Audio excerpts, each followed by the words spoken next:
আসসালামু আলাইকুম। গাজা যুদ্ধবিরতি নিয়ে প্রতিযোগিতা বাইডেন ও ট্রাম্পের মধ্যে।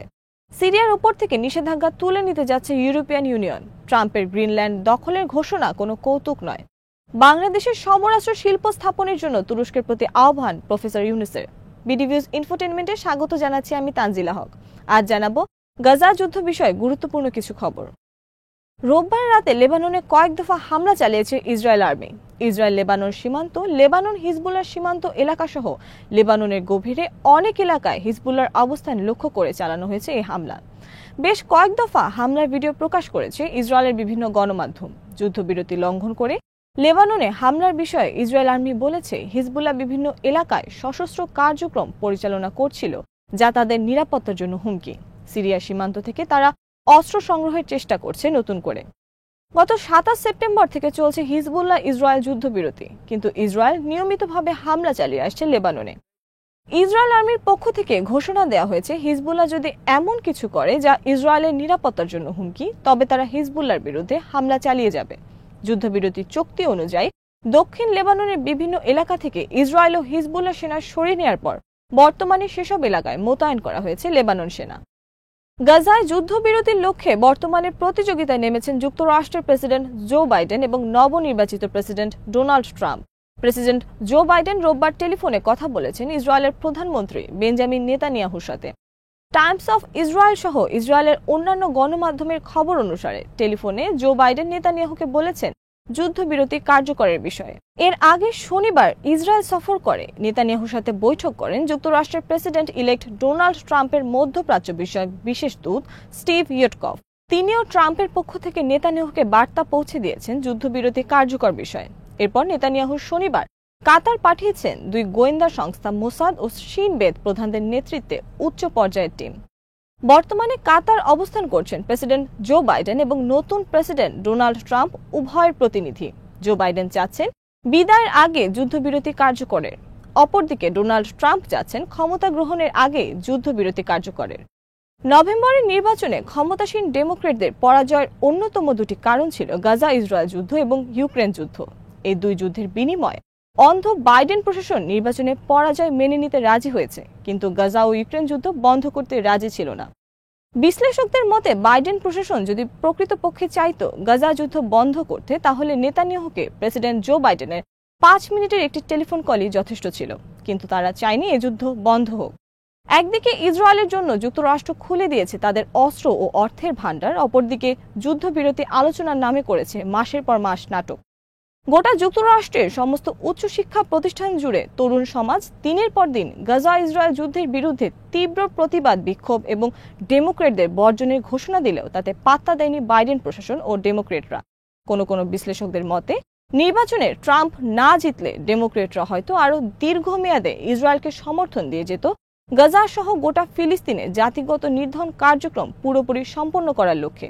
তবে ইসরায়েল সেটি এগিয়ে নিতে পারে ট্রাম্প ক্ষমতা গ্রহণের পরও। এমনকি ফিলিস্তিন ছাড়িয়ে ইসরায়েলের সম্প্রসারণ নীতি আরও অগ্রসর হতে পারে লেবানন ও সিরিয়ার দিকে। সোমবার আল জাজিরার খবরে বলা হয়েছে গত 1 মাসে উত্তর গাজায় ইসরায়েলের নির্বিচার বিমান হামলায় নিহত এবং নিখোঁজ হয়েছে 5,000-এর বেশি ফিলিস্তিনি, আহত হয়েছে আরও কমপক্ষে 9,000। বাংলাদেশের অন্তর্বর্তীকালীন সরকারের প্রধান প্রফেসর ডক্টর মোহাম্মদ ইউনুস তুরস্কের প্রতি আহ্বান জানিয়েছেন বাংলাদেশের সমরাস্ত্র শিল্প নির্মাণের। এ বিষয়ে গভীরভাবে আগ্রহী তুরস্ক। তুরস্কের সরকারপন্থী ডেইলি সাবায় প্রকাশ করা হয়েছে এ বিষয়ক একটি খবর। গত সপ্তাহে বাংলাদেশ সফর করেছেন তুরস্কের বাণিজ্য মন্ত্রী ওমর বোলাতের নেতৃত্বে একটি উচ্চ পর্যায়ের প্রতিনিধি। ওমর বোলাত গত বৃহস্পতিবার সাক্ষাৎ করেছেন প্রফেসর ডক্টর মোহাম্মদ ইউনুসের সাথে। বৈঠকে প্রফেসর ইউনুস তুরস্কের শিল্প ও সমর প্রযুক্তির অভাবনীয় উন্নতির প্রশংসা করে তুরস্কের প্রতি আহ্বান জানান বাংলাদেশে তাদের সমরাস্ত্র শিল্প স্থাপনের। এই বিষয়ে বাংলাদেশ তাদেরকে যাবতীয় সহায়তা দিতে প্রস্তুত বলে জানান ডক্টর ইউনুস। প্রফেসর ইউনুস বলেছেন বাংলাদেশে তুরস্কের সমর শিল্প স্থাপনে তাদের যা যা দরকার হবে তা এখানে সহজে পাওয়া যাবে। ডেইলি সাবার খবরে বলা হয়েছে তুরস্ক আগে থেকেই এই বিষয়ে আগ্রহী ছিল। টেক্সটাইল, সমরাস্ত্র, স্বাস্থ্য, ঔষধ সহ আরও বিভিন্ন ক্ষেত্রে তুরস্ক বিনিয়োগে আগ্রহী বাংলাদেশে। তুরস্কের বাণিজ্য মন্ত্রী ওমর বোলাত বলেছেন ভারত সহ আরও কয়েকটি দেশ থেকে তুরস্ক যেসব পণ্য বর্তমানে আমদানি করছে তার অনেক কিছু তারা আমদানি করতে পারে বাংলাদেশ থেকে। এতে বৃদ্ধি পাবে দুই দেশের বাণিজ্যের পরিমাণ। বৈঠকে প্রফেসর ইউনুস ওমর বোলাতকে বলেন, জনসংখ্যার দিক দিয়ে বাংলাদেশ বিশ্বের ৮ম বৃহত্তম দেশ। আপনারা আমাদের দেশের যুব সমাজকে কাজে লাগানোর উদ্যোগ গ্রহণ করুন। আপনারা এখানে কারখানা স্থাপন করুন এবং আমাদের এখান থেকে আপনারা আপনাদের পণ্য রপ্তানি করুন এই অঞ্চলে। সিরিয়ার ওপর থেকে নিষেধাজ্ঞা তুলে নিচ্ছে ইউরোপিয়ান ইউনিয়ন, আর এটি হতে পারে জানুয়ারি মাসের শেষের দিকে। রোববার সৌদি আরবের রাজধানী রিয়াদে সিরিয়া নিয়ে অনুষ্ঠিত হলো এক বিশেষ সম্মেলনে যোগ দেন ইউরোপের বিভিন্ন দেশের পররাষ্ট্রমন্ত্রী এবং কূটনীতিকরা। এছাড়া এই বৈঠকে আরও যোগ দেন আরব পররাষ্ট্রমন্ত্রী সহ উচ্চ পর্যায়ের নেতৃবৃন্দ। সম্মেলনে সৌদি পররাষ্ট্রমন্ত্রী প্রিন্স ফয়সাল বিন ফারহান ইউরোপের প্রতি আহ্বান জানান সিরিয়ার ওপর থেকে নিষেধাজ্ঞা তুলে নেয়ার।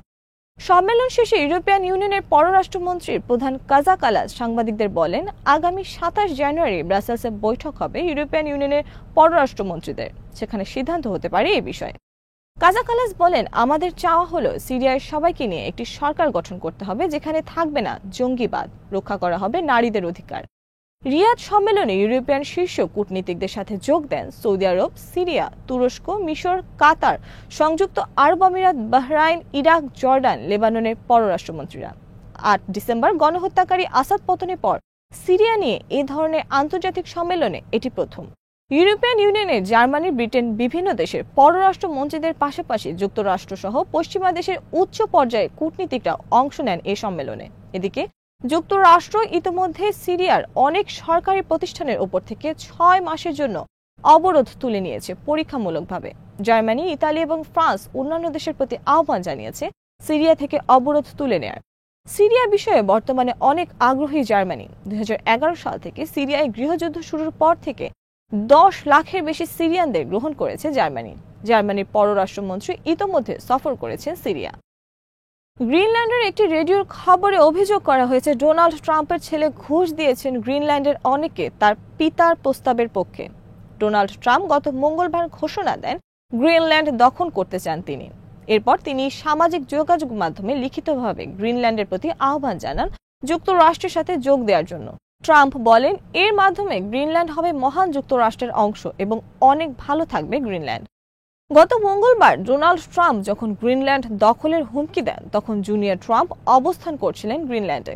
গ্রিনল্যান্ডের অনেককে নিয়ে তিনি একটি রেস্টুরেন্টে ভোজ সভার আয়োজন করেন। গ্রিনল্যান্ডের রেডিওর খবরে অভিযোগ করা হয়েছে ট্রাম্পের লোকজন গ্রিনল্যান্ডের লোকজনকে আমেরিকায় যোগ দেওয়ার জন্য রাজি করানোর চেষ্টা করছে বিভিন্নভাবে। ইউরোপের অনেকে মনে করেন গ্রিনল্যান্ডকে দখলের ঘোষণা ট্রাম্পের কোনো পাগলামি নয়, এটা সত্য। ন্যাটোর সাবেক কমান্ডার জেমস স্টাভরিডিস বলেছেন ট্রাম্পের হুমকি আদৌ কোনো মশকরা নয়, তবে তিনি মনে করেন যুক্তরাষ্ট্র সামরিক অভিযান চালাবে না গ্রিনল্যান্ডে। রোববার গণমাধ্যমে দেয়া এক সাক্ষাৎকারে জেমস বলেছেন, কৌশলগত কারণে গ্রিনল্যান্ড যুক্তরাষ্ট্রের জন্য একটি স্বর্ণখনি। কেবল অবস্থানগত কারণেই দ্বীপটি যে খুব গুরুত্বপূর্ণ তা নয়, বরং এখানে আছে অনেক বিরল আর মূল্যবান খনিজ সম্পদ, রয়েছে গ্রিনল্যান্ড ঘিরে বিশাল সমুদ্র সম্পদ। আজ এখানেই শেষ করছি। সমরাস্ত্র, প্রতিরক্ষা ও কূটনীতির নানা তথ্য জানতে চোখ রাখুন বিডিভিউজ ইনফোটেইনমেন্টে। চ্যানেলটি ভালো লাগলে সাবস্ক্রাইব করুন, সংযুক্ত থাকুন আমাদের ফেসবুক পেজে। আল্লাহ হাফেজ।